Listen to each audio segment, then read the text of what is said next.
નમસ્કાર, હું છું પ્રિયા અને તમે જોઈ રહ્યા છો જનતા કી જાણકારી ન્યૂઝ। નજર કરીએ આજના સમાચાર ઉપર। વીજપડી ખાતે આવેલ પેટ્રોલ પંપ પર છેલ્લા કેટલાક દિવસોથી ડીઝલ માટે ખેડૂતોની ભારે ભીડ જોવા મળી રહી છે। ગામ સહિત આજુબાજુના ગ્રામીણ વિસ્તારોમાંથી મોટી સંખ્યામાં ખેડૂતો ડીઝલ મેળવવા માટે પેટ્રોલ પંપ પર પહોંચી રહ્યા હોવાથી લાંબી લાઈનો લાગી રહી છે। ડીઝલની અછત વચ્ચે ખેડૂતોને કલાકો સુધી રાહ જોવાની નોબત આવી છે।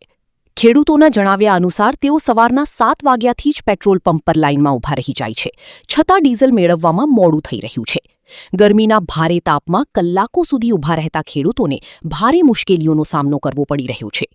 હાલ ખેતીના વિવિધ કામો ચાલી રહ્યા હોવાથી ટ્રેક્ટર, પંપસેટ તેમજ અન્ય ખેતી માટેના સાધનો ચલાવવા ડીઝલ અત્યંત જરૂરી બન્યું છે। પરંતુ સમયસર ડીઝલ ન મળતા ખેતીના કામકાજ પર પણ સીધી અસર પડી રહી હોવાનું ખેડૂતો જણાવી રહ્યા છે।